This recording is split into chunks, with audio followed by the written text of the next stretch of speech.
Доброе утро! Телеканал Якутия-24 приветствует всех, кто сейчас находится по ту сторону экрана. Это «Утро Якутии», и, как всегда, в это утро встречаем вместе с вами. Сегодня с вами буду я, Дарья Анкехова. К сожалению, Павел Танин у нас немного приболел, но я думаю, совсем скоро он вернется в нашу большую утреннюю семью. Ну и, как всегда, мы напоминаем вам о том, что мы работаем в прямом эфире. И если вдруг что-то вы пропустили или хотите пересмотреть, или, возможно, хотите стать гостем нашего эфира, то, пожалуйста, присоединяйтесь к нам в телеграм-канал, который вы видите прямо сейчас на экране. QR-код сканируем, добавляемся к нам в дружную команду. И, собственно, возможно, уже скоро именно вы окажетесь героем нашего сюжета, либо, возможно, гостем нашей студии. Дерзайте. Ну и, как всегда, начало нашего эфира обязательно мы всегда начинаем с рассказа о погоде. В центральных районах температура воздуха на 6 часов утра была на отметке плюс 12 градусов. В заречной группе 12-23 выше 0. В южных 15-27 со знаком плюс. В Вилюйской 14-27 градусов тепла, в Нижнеленских 8-9, в западных 14-27. В Колымын-Дигирской группе улусов 3-28 выше 0, в Янских 8-16 со знаком плюс. На северо-западе минус 4, плюс 4. В Якутске температура воздуха на 6 часов утра была на отметке плюс 7 градусов. Атмосферное давление 745 миллиметров ртутного столба. Ветер западный от 3 до 5 метров в секунду. Сегодня днем облачно с прояснениями. Ветер также западный от 3 до 8 метров в секунду. Температура воздуха ожидается до плюс 15 градусов. О погоде узнали, ну а теперь давайте просыпаться вместе с нами и передаем слово нашим коллегам из новостного отдела, которые расскажут, что же произошло на территории республики и за ее пределами за минувшие сутки.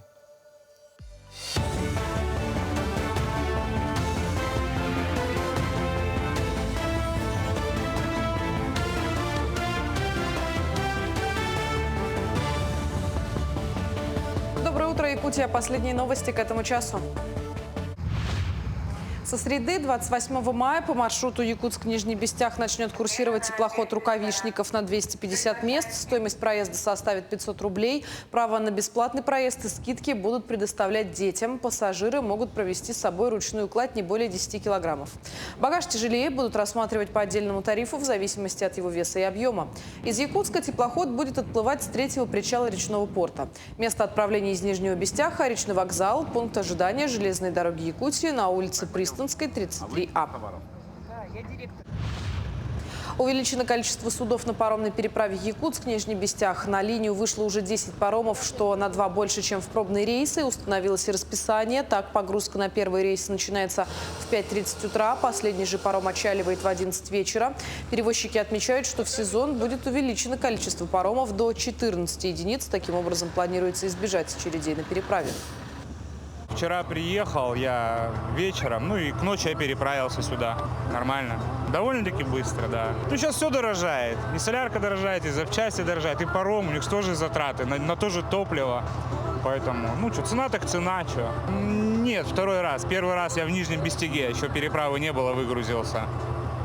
Вот. Второй раз в этом сезоне. Ну, раз в месяц, 2 раза в месяц сюда ездим. 29 мая пройдет ярмарка вакансий для подростков и работодателей в рамках акции «Мое трудовое лето». Мероприятие пройдет в четверг с 14 до 16 часов на площади перед Дворцом детского творчества. На ярмарке подростки смогут узнать об актуальных вакансиях, а также пройти профориентацию. Участникам необходимо иметь при себе паспорт. В этом году служба занятости планирует трудоустроить 2900 подростков. Аналогичные ярмарки проходят во всех районах Якутии. Организаторы призывают работодателей активнее участвовать в летнем трудоустройстве несовершеннолетних. Лучшие проекты трудоустройства выпускников вузов с инвалидностью представили в СФУ. Сегодня только в одном университете обучается 176 студентов с особыми образовательными потребностями. При этом, как отмечают представители вуза, ситуация с их трудоустройством остается тяжелой. Одной из причин называют требования работодателей к опыту работы. Тем не менее, за последние несколько лет статистика увеличилась в пользу найма. Как отмечает председатель Государственного комитета занятости населения, сегодня в республике 33,5% граждан с инвалидностью были успешно трудоустроены. При этом в большей степени мероприятия комитета связаны с повышением мотивации таких людей к занятости. На сегодня в 1099 организациях у нас установлена квота на порядка 3300 рабочих мест. И квоты у нас, значит, исполняют 79% предприятий. Этот механизм эффективен на сегодняшний день, но тем не менее мы должны работать над тем, чтобы работодатели трудоустраивали все больше. Победой команды Бердигистякского наслега завершилась военизированная эстафета для молодежи в рамках комплексной спартакиады среди наслегов горного Улуса.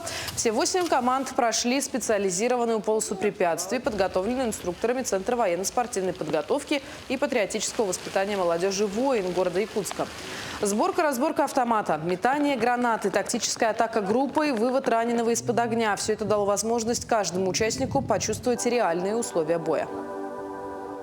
Терять братьев. Я всегда пацанам говорю, еще там. Говорю, умереть не страшно. Страшно смотреть на то, как твои близкие, родные, братья по оружию погибают. Вот это самое страшное. И всегда пацанам это говорил. Пацаны прислушивались к этому и понимали, о чем речь идет. Потому что... Вторая ошибка насчет дублирования. Некоторые забывают. Держу, иду, то есть перекрываю, да, и должен озвучивать команду «иду». Потом после этого обязательно все должны делать, когда ложатся вниз, либо перекат, либо отползание, чтобы противник их не заметил. Когда поднимаются, тоже так же в обратном порядке, либо перекат, либо отползание. На календаре 27 мая. И как мы уже не раз говорили, что май – это не только пора первых подснежников и теплого яркого солнышка, но и пора повышенного стресса. Ведь именно на конец мая приходятся выпускные экзамены для многих школьников. Известно, что тревожность у подрастающего поколения в период сдачи ЕГЭ возрастает в десятки раз. О том, как не поддаться эмоциям и получить хорошие результаты, расскажет наша утренняя гостья. Это почетный работник в сфере образования Российской Федерации, отличник республики, учитель русского языка и литературы Якутского городского лицея Анна Михайловна Стручкова. Анна Михайловна, доброе утро. Доброе утро. Расскажите, такой, может быть, примитивный вопрос. Каждый ли ребенок может сдать ЕГЭ на 100 баллов? Но если этот ребенок очень трудолюбивый, дисциплинированный, если у него высокая мотивация, и он это систематически занимался и хорошо работает, почему бы нет? Почему бы нет? То есть такого не бывает, что совсем не дано? Ну, небольшая, конечно, капелька везучести нужна, но, тем не менее, это всегда 1% таланта и 99% успеха. Ну вот на вашем опыте сейчас 100-бальников становится ежегодно больше, вот именно по вашему предмету, или все-таки сокращается число? Но увеличивается по всем предметам, потому что все-таки 25 лет в этом году единому экзамену, он стал лучше, он стал продуманнее, и мне кажется, что подготовка детей зависит не только от самого ребенка, но и от родителей, от администрации школы, от учителей, от всего коллектива. Ну вот раз уж мы затронули тему подготовки к ЕГЭ, вот как нужно правильно подготавливаться? Но этому способствует, конечно, профильная работа, потому что после 9 класса, когда они сдают, ребенок должен был сам определиться с профессией любимой, где он будет. И в 10 классах профильных это уже нацеленная подготовка, и здесь все зависит от самого ребенка и от его семьи. Ну, соответственно, это такой тандем должен быть, да? Ребенок-преподаватель, преподаватель-родитель, и, соответственно, родители. Такой золотой треугольничек: родители, школа, администрация и, конечно, учитель-ребенок.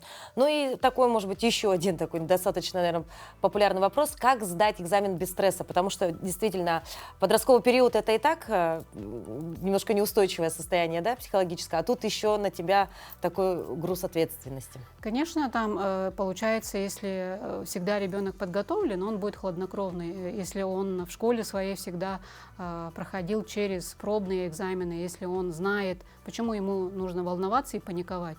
Обычно даже мы, взрослые, волнуемся, когда мы ничего не знаем. Так ведь? Да. Поэтому, если ребенок подготовлен, если он, в принципе, знает предмет, он не будет волноваться. Ему может недостаточно, возможно, уследить за временем, возможно. Но вот вы затронули тему, что в этом году, да, единому государственному экзамену 25 лет, да? А есть ли какая-то сейчас альтернатива этому экзамену? К сожалению, нет, мне кажется, нет, потому что это еще не забывайте, что он вообще справедливая была цель, это социальный лифт. ребенок из глубинки, любой будущий Ломоносов мог поступить в любой вуз страны. Поэтому все-таки, несмотря на спекуляции, такие демонизацию ЕГЭ, на самом деле единый экзамен пока лучше то, что есть у нас пока в стране. Ну да, это такой очень спорный вопрос, да, многие родители, например, считают, что нужно отменить вообще ЕГЭ, да, то, что в принципе-то оно и не нужно, да, но на самом деле вы с точки зрения педагога говорите о том, что ЕГЭ это все-таки лучшее, что было, да, придумано практически, да, за всю историю. Вот. Особенно для наших регионов, для тех, кто не умеет выезжать и прочее. Это возможность, да, Да. покорить, так сказать, вузы Столичные нашей страны, вузы, которые были долго закрыты для нас. Но сейчас ведь есть еще такой вариант, что можно получить дополнительные баллы, если ты участвуешь в каких-то олимпиадах, да, и возможности у школьников появляются все больше и больше ежегодно. Да? Олимпиада очень действенная помощь, это скорая помощь, потому что с помощью олимпиад ребенок уже может получить приглашение на бюджетное место. Поэтому, конечно, надо популяризировать олимпиады, потому что они действительно помогают не только семье, но и самому ребенку, потому что олимпиада это как большой спорт. Больше тренируешься, и будет очень красивый результат. Да. Ну и сегодня очень много существует, конечно же, онлайн-школ, да, онлайн-репетиторов, конкретно по подготовке к ЕГЭ. Вот это не стоит действительно недешево, да, это занимает достаточно много времени. Ну а вот на ваш взгляд, насколько это результативно? Это все зависит от самого ребенка, от его темперамента. Есть дети, которые вообще не приучены слушать, работать онлайн. Они сразу засыпают, как только начинается эфир. И поэтому все это трансляции, если даже родители купили там, очень на большую сумму, да, все эти онлайн-курсы, ребенку это все будет бесполезно, потому что он не будет это слушать, все это будет как снежный ком. И в конце концов, я знаю много случаев реальных, когда действительно родители выкупили там, не знаю, на большую сумму, но это ни к чему не привело. Угу. Анна Михайловна, вот русский язык, литература – это достаточно сложный предмет, да, вот ребята готовятся к нему основательно, да, и не всем удается получить высокие баллы, да. Вот основные ошибки, вот если говорить про именно эту дисциплину. Но это, конечно же, пропуски, незнание или запущенность, потому что мы учим с русского, и русский язык учим с 5 класса, это около 3000. Понимаете, 3000 часов.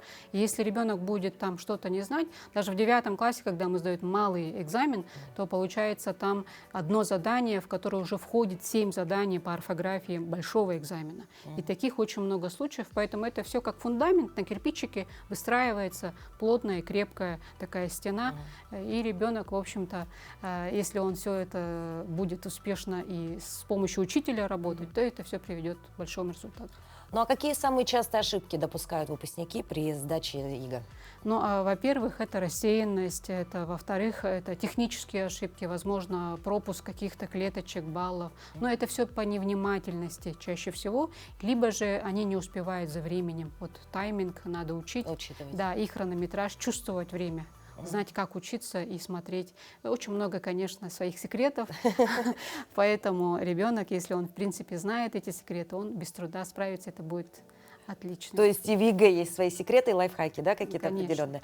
Но если вот просто вот сейчас собрать все воедино, вот ваши советы, как у педагога, у которого получилось воспитать 100 бальников и ни одного, да, вот помимо того, что должен быть этот золотой треугольник, что еще можно посоветовать сейчас ребятам, которые, возможно, вот-вот на днях буквально окунутся в этот мир Но сдачи я обращусь экзаменов? сперва к родителям, потому что я сама родитель. Все знают, что ребенка воспитывает среда окружения. Надо давать как раз в такую среду, в творческую. Вы вот выпускница ФТЛ, я знаю. Если у нас в Якутском городском лицее это малая накопляемость детей, всего 27 в каждом классе. И получается в этой среде, в этой, где есть умные, очень мотивированные дети, все равно будет результат. А детям я хочу не волноваться, не паниковать. Все будет хорошо. Вот золотые слова. Анна Михайловна, спасибо большое за то, что посетили наш эфир. Мы благодарим вас за вашу деятельность. Конечно, учитель – это все-таки призвание. И благодаря тому, что вот есть вы, есть ребята, которые прославляют республику хотя бы вот в рамках сдачи единого государственного экзамена. Желаем вам удачи и впереди хорошего отдыха. Спасибо большое. Спасибо. В такое непростое время, как сдача экзаменов, сохранить душевное равновесие становится все сложнее, как ребенку, так и родителю. Поток эмоций наваливается, как снежный ком, приводя к стрессу, бессоннице и даже депрессии. Но есть альтернатива. Игра на музыкальных инструментах в рамках арт-терапии подразумевает музыку из звуки как способ самовыражения. В процессе игры на инструментах человек может выразить свои эмоции, переживания и мысли, которые часто сложно выразить словами. Доброе утро! И сегодня в рубрике хочу продолжить тему музыкальных инструментов, которые не просто доставляют удовольствие, но и являются источником объединения в вашей семье. Первый инструмент, который хочу показать, это маракас. Обычный маракас, и им могут пользоваться даже самые маленькие детки. Здесь он шумит не только внутри своего кокосика, но и снаружи. У него есть такие семена, которые создают дополнительное звучание.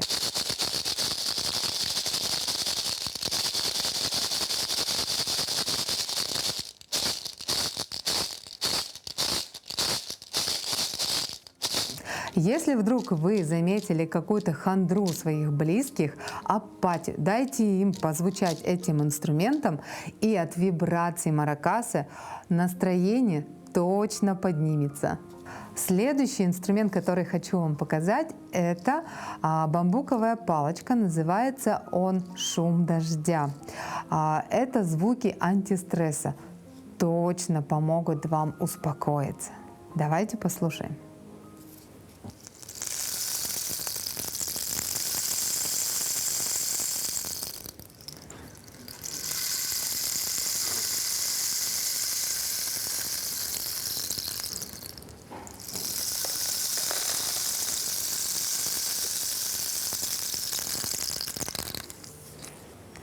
Этот инструмент на семейном музыкальном вечере я рекомендую дать тому, кто испытывает какой-либо стресс. Возможно, это ваш ребенок, который боится своих экзаменов предстоящих, и тогда он точно сможет сбалансировать, сгармонизировать свои эмоции и перестанет так волноваться. Следующий инструмент хочу показать в виде таких браслетиков. Их надеваем на руки или на ноги. Это косточки, это африканский инструмент. Он очень громкий, и поэтому рекомендую дать самому энергичному вашему члену семьи, потому что он будет и танцевать, и прыгать, и звенеть от души. Будет самым ярким звуком в вашем ансамбле. Давайте послушаем.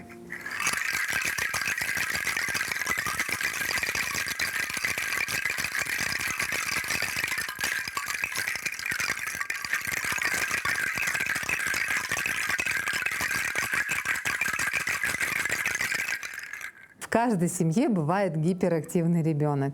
И после игры с такими инструментами вашему ребенку определенно захочется тишины и спокойствия. И он будет понимать, что ему для этого нужно. Просто перестать быть шумным. Следующий инструмент — это корейский варган. Почему я его использую? Потому что он более безопасный для использования. Его используют на губах, а не на зубах, как якутский хамос.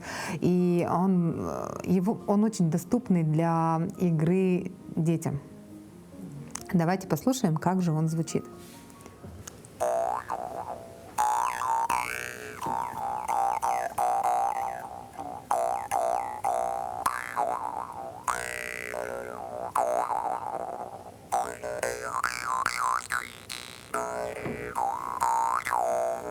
Данный инструмент я рекомендую использовать тем, кто все-таки испытывает какое-то напряжение после трудного рабочего дня. Им хочется какого-то уединения с самим собой, потому что звуки, которые мы производим через варган, это все-таки работает наша дыхательная система, и мы чувствуем себя через тело, чувствуем свои эмоции, которые мы проживаем, выдыхаем, когда набираем какой-то ритм на этом инструменте.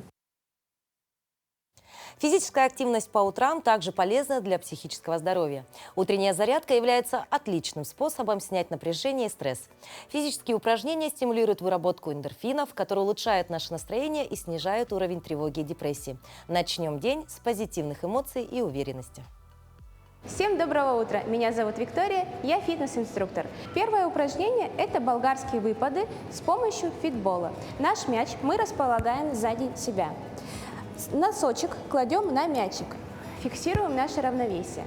Делаем вдох, мяч немножко откатываем назад, делаем выпад. На выдохе мы поднимаемся за счет сжатия ягодицы. Вдох, выдох, вдох, выдох. Важно смотреть в одну точку, чтобы держать хорошо равновесие. Выдох. 4, 3, 2, 1. Выполняем этот комплекс 3 подхода по 15 повторений, затем меняем ножку. В следующем упражнении мы проработаем заднюю поверхность бедра, а именно бицепс бедра. Для этого исходное положение у нас будет лежа на спине. Ножки ставим на середину нашего мяча. Делаем вдох, поднимаем наш таз. На выдохе мяч подкатываем к себе. Вдох, выдох, вдох, выдох. Важно все время держать таз наверху. 5, 4, 3, 2, 1. Вернули таз на коврик и аккуратно поднимаемся. Выполняем тоже 15 повторений, 3 подхода с интервалом отдыха 15 секунд. Следующее упражнение для проработки пресса, но также здесь работает задняя поверхность бедра и ягодичная область. Для этого мяч располагаем перед собой, упор на локтевые суставы. Делаем вдох, ягодицы оттянули назад, на выдохе мы выходим в планочку. Вдох, выдох. Важно очень сильно втягивать живот, хорошо держать мышцы кора. Ни в коем случае мы сильно не прогибаем поясницу, то есть вот этого не должно быть. Выходим в ровную линию. Следующее упражнение на дельтовидные мышцы, и также здесь задействуют наши грудные мышцы. Для этого мяч мы берем по бокам, по центру. Важно сжать его ладошками максимально сильно. Делаем вдох, локти тянем в сторону. На выдохе мы выводим мяч от груди. Вдох, мяч к себе, выдох. Все время ладошками мы мяч сжимаем. 5, 4, 3, 2,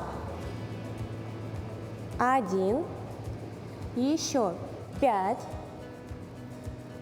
4, 3, 2,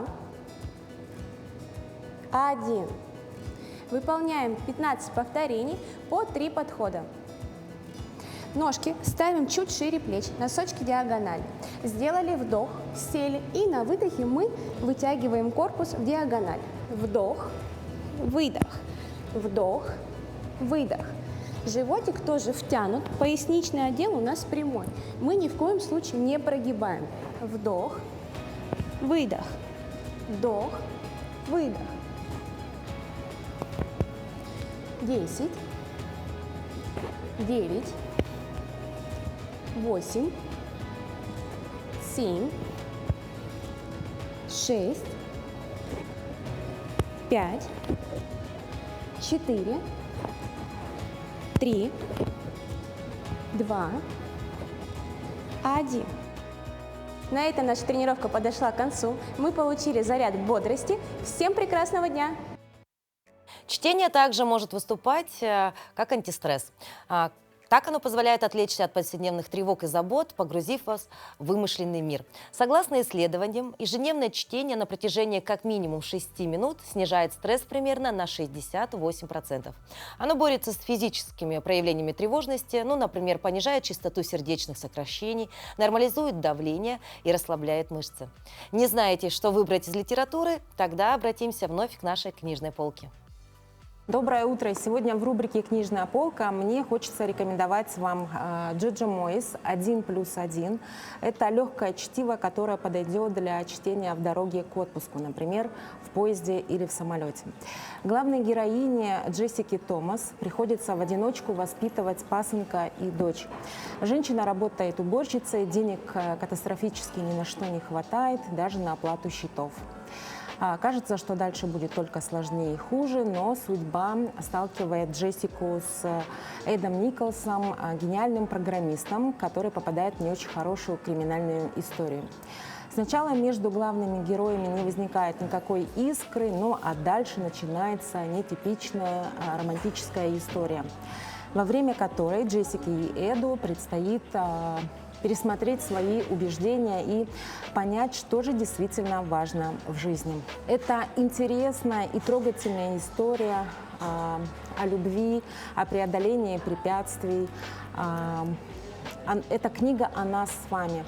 Она одновременно и поучительная, и добрая, и волнующая, и спокойная, и побуждающая к действиям. В этой книге нет ничего сложного, нет глубоких философских мыслей, и нет чего-то очень необычного и особенного. Но прочитав эту книгу, вам определенно захочется делать что-то полезное и верить, что хорошее обязательно случается. Кстати, очень многих взрослых после знакомства с этой книгой возникает любовь к математике. А почему, вы узнаете, прочитав эту книгу. Приятного чтения. Ну что ж, последние дни мая. Весна петляла долго где-то, а в воздухе вовсю витает «Иду, встречайте, ваше лето». Лето – самый популярный сезон для свадеб. Тепло, красиво, открываются все возможности, чтобы закатить, если не пир, то как минимум масштабное торжество. Свадебный этикет – это одна из самых сложных тем в период подготовки к свадьбе. Без советов и рекомендаций тут никак не обойтись. Доброе утро, дорогие телезрители! Вот и наступило почти долгожданное лето. Лето не только пора солнца, света и загара, но и, конечно, свадебных торжеств, особенно в нашем регионе. Итак, состоялось счастливое событие. Вам сделали предложение, вы согласились, и дальше планирование свадьбы, которое тоже требует соблюдений правил этикета. Каких? Сейчас расскажем основные, чтобы мероприятие прошло красиво, долгожданно и приятно для всех приглашенных. Помним, что о том, что вам сделали предложение, вы согласились, нужно сначала сообщить родным и близким, а потом выкладывать в социальные сети. Это дань уважения тем людям, которые хотят первыми узнать о столь радостном событии. Дальше составляем список гостей. Здесь нужно учитывать, что у нас, конечно, должен быть банкетный зал, также должна быть свободная дата. То есть сначала мы уточняем, на какую дату у нас будет регистрация и само свадебное торжество, а потом уже планируем список. Почему? Потому что многие гости, возможно, не смогут приехать, должны скорректировать свои планы, ну или просто вы еще не уточнили, будет ли у них возможность по тем или иным семейным обстоятельствам прибыть, получается, на место торжества. Определились со списком, теперь нужно разработать приглашение. Помним о том, что, конечно, уведомления в социальных сетях или мессенджерах – это очень интересно и современно, но оно должно быть также оформлено. То есть это какое-то фотоизображение, также содержащее полную информацию, как и бумажный эквивалент. Что должно быть написано? Обязательно время, куда должен прибыть человек, точное место, то есть адрес, город полностью, чтобы можно было это найти. Если вы приглашаете также на регистрацию, также время регистрации указывается. Если дополнительно у вас есть лист подарков, если у вас есть какие-то требования к дресс-коду, это все информация также должна быть указана. Если есть возможность разместить ее красиво на пригласительном, то пригласительном, если нет, то содержаться на каком-то дополнении, чтобы также отправить всем приглашенным лицам. Разослали приглашение, ждем гостей. Что дальше? Помним о том, что гости, которые прибывают издалека, их размещение ложится на вас, дорогие жених и невеста. Да, мы должны помочь им разместиться. Если у вас есть требования к одежде подружек невесты, также финансирование берется на себя. То есть, если выбираем одинаковые платья, мы должны запланировать, где их нужно приобрести, чтобы фасоны подошли всем приглашенным свидетельницам, ну и также берем финансовую нагрузку. Помним, что при планировании банкета нужно убедиться, что всем хватит свободного места. Размещаем за столами тех гостей, которые имеют общие темы, не допускаем пустых мест. Если же узнали, что кто-то опаздывает, не сможет прибыть, сообщили о том, что очень извиняются, но, к сожалению, торжество пропустят, это также нужно сообщить организатору, чтобы он скоординировал рассадку.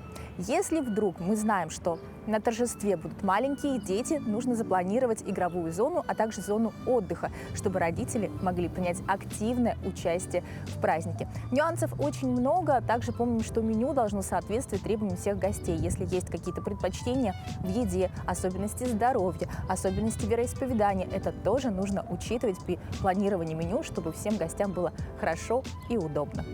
Дорогие друзья, свадьба – это очень прекрасное, торжественное событие. Нюансов очень много, но задумайтесь хотя бы о вот этих простых правилах. Самое главное, что свадьба – это не только символ любви, веры и начало новой семейной жизни прекрасной. Но также это торжество, в котором хотят принять участие все ваши родные и близкие. Вас поздравить и порадоваться вместе с вами. Чтобы оно прошло хорошо и красиво, необходимо учитывать пожелания всех участников. Летний аппарат для владельцев железных коней – не повод расслабиться и загорать. Грязные окна в машине доставляют водителям много хлопот. Пыль и различные пятна ухудшают видимость, а это делает процесс вождения дискомфортным и опасным. Наш коллега Евгений Никифоров разобрался, чем же лучше отмыть лобовое стекло. Друзья, наконец-то наступило долгожданное лето, и всем нам хочется двигаться на своих автомобилях как можно дальше и как можно больше. Но ни для кого не секрет, что основное из правил движения – это безопасность. А безопасность, как мы знаем, напрямую зависит от многих факторов. И один из них – это хороший обзор. У водителя должен быть идеальный обзор, а значит кристально чистое лобовое стекло. И если с наружной стороной лобового или, как еще говорят, ветрового стекла все понятно, эта проблема решается автомойками, моющими средствами, то изнутри лобовое стекло мыть достаточно сложно. И сейчас мы вам покажем, как это сделать быстро и качественно. А для протирки лобового стекла изнутри, конечно же, нам нужно будет сделать специальный раствор. Дело в том, что обычные моющие растворы, они не так эффективны и достаточно дороги. Есть простое средство для того, чтобы создать эликсир чистоты. Для этого нам понадобится простая вода. Используется часто дистиллированная в таких целях, но можно и обычную. И обычный нашатырный спирт. Он еще называется аммиак. Итак, делаем раствор 350 мл воды, можно дистиллированный, и 50 мл нашатырного спирта. В данном случае это будет половина бутылочки. Заливаем. Мы все делаем на глаз, потому что плюс-минус несколько десятков миллилитров не критично.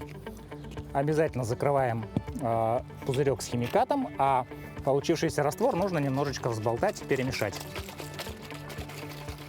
После таких нехитрых манипуляций он готов к действию, а протирать мы будем обычным бумажным полотенцем. Смотрите, какое мне сегодня выпало красивое. Приятного аппетита. Идем мыть стекло. Итак, важно поудобнее устроиться в автомобиле. Для того, чтобы не запачкать случайным образом панель, мы немножечко положим сюда бумажных полотенец. Вообще рекомендую это делать при любых работах по мытью, по чистке. Берем наш раствор и наносим его на вот такую импровизированную тряпочку. Если вы обратили внимание, то сейчас, может быть, не очень хорошо видно, но на самом деле именно на солнце здесь видны различные следы жизнедеятельности. Это смолы, это какие-то налеты, это, может быть, издержки работы вентиляционной системы.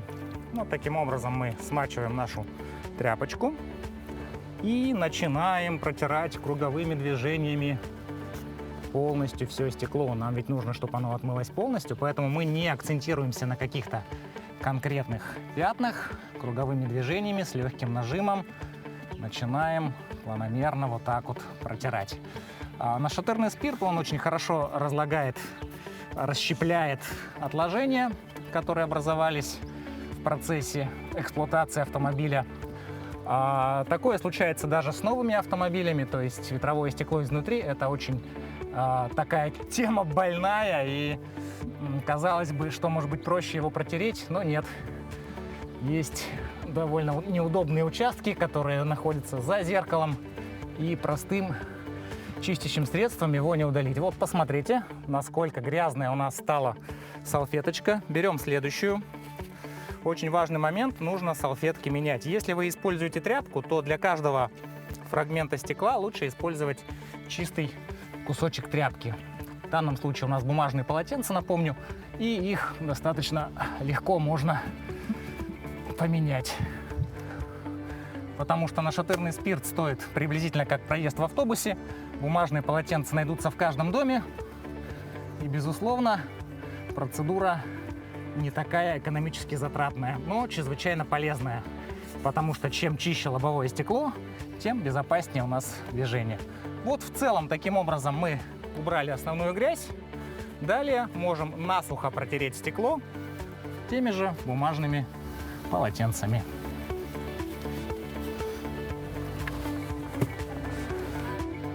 Ну что ж, друзья, вот такая нехитрая манипуляция позволит вам видеть мир с водительского места гораздо интереснее, чище, и безопасность движения будет гораздо выше.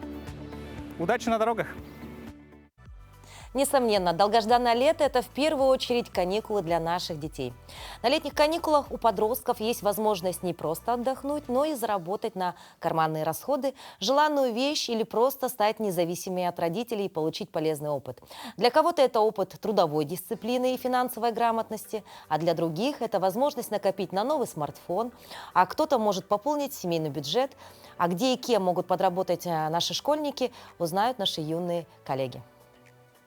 Этим летом Комитет по занятости населения планирует трудоустроить 2900 детей. У нас по республике от 14 до 18 детей всего 59 тысяч. И мы планируем охватить их еще и конкурсом «Трудовое лето среди муниципальных образований». Мы проводим уже 3-й раз с Министерством образования и науки. И у нас активно участвуют районы, и дети награждаются путевками в осенне-зимние каникулы в лагерь «Сосновый Бор». Летнее трудоустройство детей помогает не только заработать деньги, но и приобрести новые полезные навыки. Так, например, в Хатасской агрошколе дети учатся заниматься овощными культурами, цветами и другими растениями. Дети устраиваются на работу как взрослые, регистрируются через портал госуслуг. Это записывается в их электронную трудовую книжку. За 3 сезона, это 3 летних месяца, на работу в СХПК устраиваются в общем порядка 100 человек. Первостепенно это, конечно же, льготные категории граждан. Дети из многодетных семей, семей участников СВО. Условия трудоустройства – это то, что они работают 2 часа в летний период, 3 сезона, и один ребенок должен работать только в 1 сезон. То есть он не должен работать в 1-й сезон, 2-й и 3-й сезон. То есть только 1 сезон работает, получает зарплату. Соответственно, у нас при школе есть СХПК. СХПК оплачивает им зарплату, и также есть соглашение с Центром занятости. Урожай, который школьники собирали летом, поставляется в школьную столовую, а также продается населению. Помимо этого, в агрошколе производят и другую продукцию – уху и иван-чай, которые впоследствии отправляются и бойцам в зоне проведения специальной военной операции. Кроме сельского хозяйства, подростки могут работать и в других сферах. Детям можно работать рабочими, на уборке территории, благоустройства, курьерами, а также в организациях образования, здравоохранения, культуры и искусства. Я начал здесь работать, потому что тут очень удобно. Удобный график, после школы сразу зашел, 2 часа поработал, ушел домой. А если появились дела, то после дел можно сразу зайти, пока агрокуб все еще работает. Но помимо этого существуют и некоторые ограничения по трудоустройству для подростков. Например, школьникам нельзя работать ночью, сверхурочным и вахтовым методом. Запрещено работать на предприятиях с опасными и вредными условиями труда. В день дети могут работать не более 4 часов, если им от 14 до 15 лет. Если от 15 до 16, то не более 5 часов, а если возраст составляет от 16 до 18 лет, то не более 7 часов. Никита Павлов, Нюргун Старостин, Якутск, Хатассы. Но пока наши школьники сдают финальные экзамены, студенты из Петербурга разработали прототип экзоскелета, снижающего нагрузку на спину и поясницу. Молодые изобретатели из Института точной механики и оптики пошли дальше и запустили стартап, привлекли потенциальных заказчиков. С марта по апрель разработчики активно тестировали свою разработку в реальных условиях. Подробнее в материале «Утро Якутии». Команда студентов Петербургского университета ИТМО представила функциональный прототип экзоскелета, значительно снижающий нагрузку на спину, поясницу и ноги.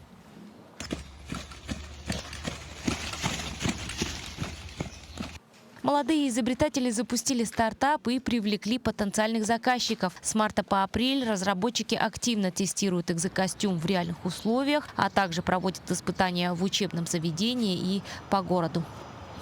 Мы все поступили в один и тот же вуз, на факультет робототехники в ИТМО. Там руководство вуза пошло нам навстречу и дало нам лабораторию, в которой мы занимались прикладными исследованиями в области экзоскелетов. Было создано много различных опытных образцов, прототипов разных сфер применения, но все-таки по итогам было принято решение пойти дальше, сделать шаг вперед и создать собственный стартап. Команда представила 2 модели – экзоскелет для ног и спины и бедренный экзоскелет. Разработчики отмечают, что принцип их работы заключается в перераспределении нагрузки через металлический каркас, за счет чего потребитель будет переносить грузы до 50 килограммов, не чувствуя при этом усталости.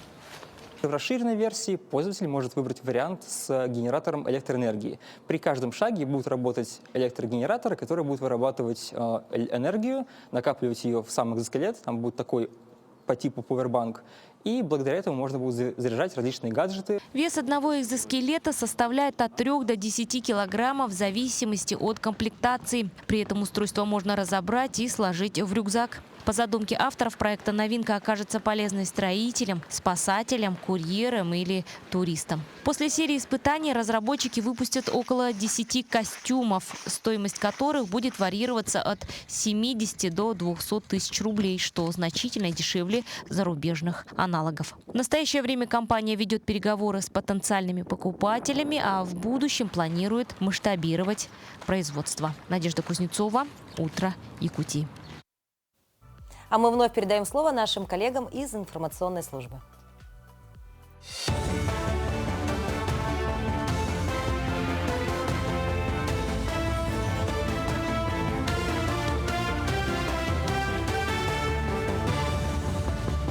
Мы продолжаем освещать самые заметные события. Доброе утро. Якутия рассчитывает на скорое начало реализации Тамторского редкоземельного проекта. Глава республики Айсан Николаев заявил, суть заключается в том, чтобы не просто добывать, но и создать новые отрасли внутри страны, закрывая внутренние потребности и обеспечивая технологический суверенитет государства. Тамторское месторождение – одно из крупнейших редкоземельных металлов в мире. Прогнозные ресурсы составляют 154 миллиона тонн руды с высоким содержанием оксидов 10 редкоземельных элементов, в том числе ниобия, тербия, итрия и скандия. Запасы содержат около 30 миллионов тонн руды и 82 тысяч тонн моноцитового концентрата. Содержание оксида и редкоземельных металлов в руде является одним из самых высоких в мире – 10%, оксида ниобия – 4,5%. За последние 5 лет смертность от рака в Якутии снизилась на 7%. Это стало возможным благодаря высокотехнологичному оборудованию онкоцентра и комбинации традиционных и современных методов борьбы с заболеванием. Такой подход практикует в отделении лекарственной противоопухолевой терапии. В год в отделении помощь получают более 2500 якутян. Дневной стационар противоопухолевой лекарственной терапии, он, в принципе, как и круглосуточный стационар. В принципе, у нас тут по локализации лечим все виды опухолей и всеми противоопухолевыми препаратами, такими как таргетная терапия, иммунотерапия, химиотерапия, эндокринотерапия. Новые методики – это у нас таргетная терапия, можно сказать. Это терапия, которая направлена на геном опухоли, которая выявляется при выявлении мутаций, что подразумевает персонализированное лечение пациента. В Якутском IT-колледже ведется набор на 2 новые специальности – графический дизайнер и программист. Прием на обучение проводится по итогам собеседования и внутреннего тестирования. Обучение строится на практических задачах. Преподаватели – профессионалы из IT-индустрии. Они передают опыт и учат тому, о чем не пишут в учебниках. Основная цель IT-колледжа – подготовить профессионалов, которые будут соответствовать реальным требованиям рынка. Записаться на собеседование можно по телефону приемной комиссии 32 22 03. Бердигистякская школа имени Афанасия Осипова во 2-й раз провела завершающий учебный год масштабный родительский форум «Семья. Колыбель счастья». Родители провели различные мастер-классы, состоялись беседы и обмен мнениями по 3 основным направлениям воспитания детей. Были организованы 3 основные площадки, где обсуждались якутские традиции и обычаи. Спикерами мероприятия были известные в республике люди, которые поделились своим опытом. Выраженные благодарность за то, что родительский комитет, благодаря своей сплоченности, всегда поддерживает жизнь и развитие школы. И в этом нам помогают наши родители. Родительские комитеты очень активны в этом году. Помогли нам выиграть программу ППМИ. И наша школа будет благоустроена с их помощью. Мы собрали 360 тысяч рублей. В этом году было очень много мероприятий именно со стороны родителей. Со скорейшим приближением лета в Якутске начинаются работы по озеленению. Высадка цветов стартует с наступлением июня и затронет площади, скверы и улицы столицы. Всего в планах высадить порядка 1 миллиона растений. Также ежегодно среди предприятий, организаций, садоводов и жителей города пройдет конкурс «Зеленый кубок столицы», посвященный в этом году 80-летию Великой Победы. В связи с этим будет добавлена новая номинация «Клумбы Победы». Кроме этого, в этом году будет озеленена набережная Романа Дмитриева живыми изгородями.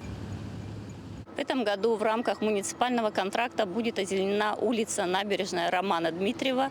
Будут высажены изгороди, живые изгороди из акации желтой, боярышника даурского и ели сибирские. В конце этой недели пройдет высадка в парке Победы, пройдет акция «Сад памяти».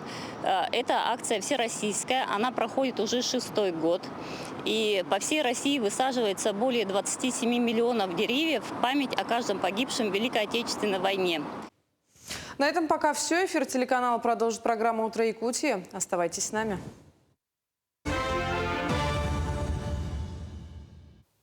Продолжая тему событий, с 29 по 31 мая в столице республики пройдет 2-й международный форум креативных индустрий, созданный на Дальнем Востоке от творчества к экономике. Целью форума является выявление и подготовка лидеров креативных кластеров. Программа стартовала в марте 2025 года на базе Дальневосточного федерального университета. Ее участниками стали более 100 управленцев и представителей креативной индустрии из 11 регионов Дальневосточного округа. Подробнее расскажет об этом мероприятии наш гость, исполняющий обязанности директора Департамента развития территорий Корпорации развития Дальнего Востока и Арктики Вячеслав Завалин. Вячеслав, доброе утро. Доброе утро. Расскажите немного о форуме, какова его главная миссия и на кого рассчитана программа? Спасибо большое за вопрос. Главная цель и миссия форума — это форум, на самом деле, будет первый именно экономический форум для креативных индустрий. Фокус на экономике, привлечение инвестиций в креативный сектор экономики. Будет большое количество как представителей самих креативных индустрий, так и Института развития, Института поддержки, фонды, банки, для того, чтобы действительно, экономическую составляющую этой части обсудить. Ну и, конечно же, не забудем мы про ценностные ориентиры креативной экономики, потому что мы понимаем, что все, что связано с творчеством, должно нести именно правильные наши ценности традиционные. Ну вот если говорить о программе, вообще, для многих телезрителей, может быть, даже и непонятно, что такое креативная индустрия, что это и, соответственно, как могут простые жители нашей столицы поучаствовать в этом. Да. На самом деле креативная индустрия — это такой, скажем так, синтез предпринимательства, экономики и творчества. То есть в креативной индустрии входит 16 различных индустрий, от таких привычных, понятных, как кино, анимация, художественное искусство, до таких более, скажем так, экономикоемких направлений, как архитектура, урбанистика, дизайн. И здесь важно, что любой житель может принять участие, если, конечно же, вовремя зарегистрируется. Есть портал, создан на dv.rf, куда можно пройти и зарегистрироваться на форум, и после подтверждения принять участие. Но даже, то есть это деловая программа, но есть еще большая открытая программа, которая пройдет на Комсомольской площади, пройдет на площадке, скажем так, уличной площадке квартала труда креативного кластера, где можно в открытом формате принять участие.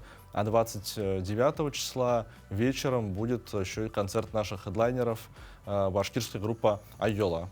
Вот так, то есть можно не просто получить знания, но это конкретно для людей, кто этим заинтересован, а можно просто прийти и получить позитивные и приятные эмоции.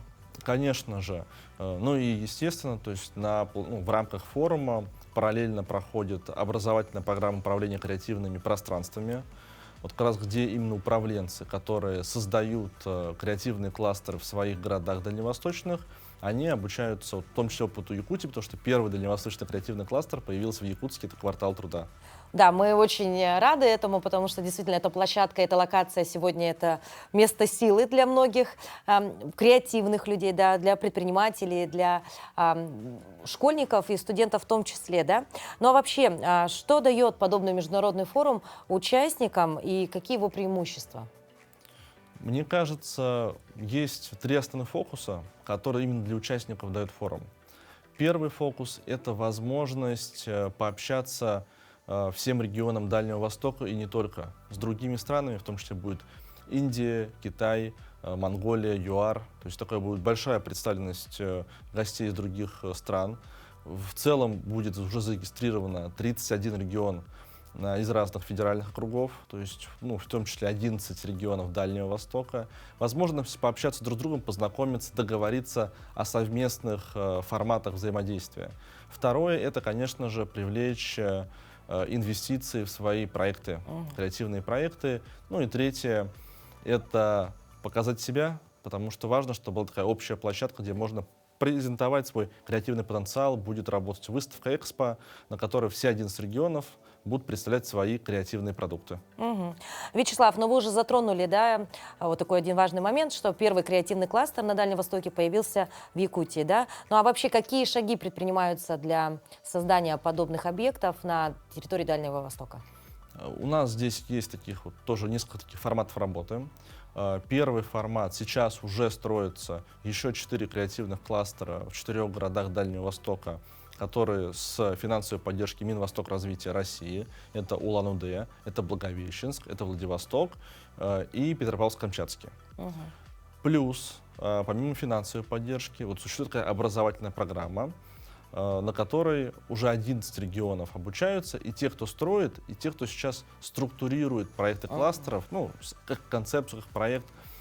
И третье, это, конечно же, то есть есть такие хорошие примеры, здесь как раз тоже на Якутии, да, первое его пробировало, это расширение преф-режимов, которые существуют на Дальнем Востоке, на территорию кластера. Ну, например, в данном случае мы говорим про ТОР, территория опережающего развития.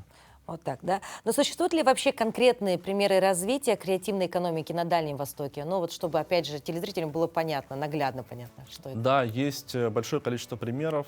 Если мы говорим про моду, у нас, ну, начнем, да, с Якутии, Да. как гостеприимной хозяйки форума. Это бренд Иники, бренд, который сейчас уже вышел на международный уровень, но при этом, то есть, он находится в Якутске.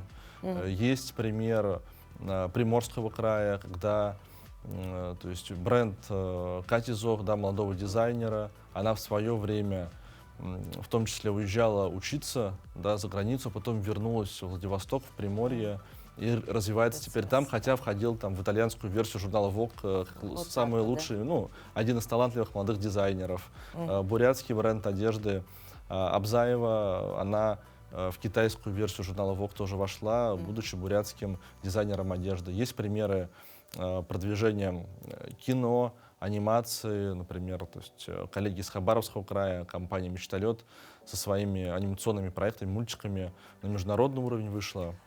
И там, ну, а если говорить кино, то есть, мне кажется, такое тоже громкая была недавно премьера, фильм «Алдан». Это как раз фильм, который с этой креативной индустрии, про важную тему участия в специальной военной операции, в которой в том числе участвовал предприниматель. Ну вот и каким образом тогда выпускники курса будут принимать участие вообще в форуме креативных индустрий, да? Вот какие-то курсы же проходили, они, соответственно, какие-то, может, преимущества у них будут, возможности открываются как? Да, здесь, конечно же, будет специально для участников программы, помимо общей программы, ну, общей деловой программы, будет запланировано несколько специальных мероприятий. Это защита перед руководством Минвостокразвития, да, финальных курсовых проектов и, естественно, участие в инвестиционном питчинге. Вот так, да? Ну что, спасибо большое, Вячеслав, что посетили наш утренний эфир. Мы уверены, что форум в нашей столице пройдет на ура, и, конечно же, все это принесет свои плоды. Но и самое главное, что участники и гости, и жители нашей республики останутся при позитивных эмоциях. Мы желаем вам успехов и всего самого наилучшего. Ну а на этом, дорогие друзья, мы прощаемся с вами. Увидимся завтра в 7:00 на телеканале Якутия-24. Всем доброго утра!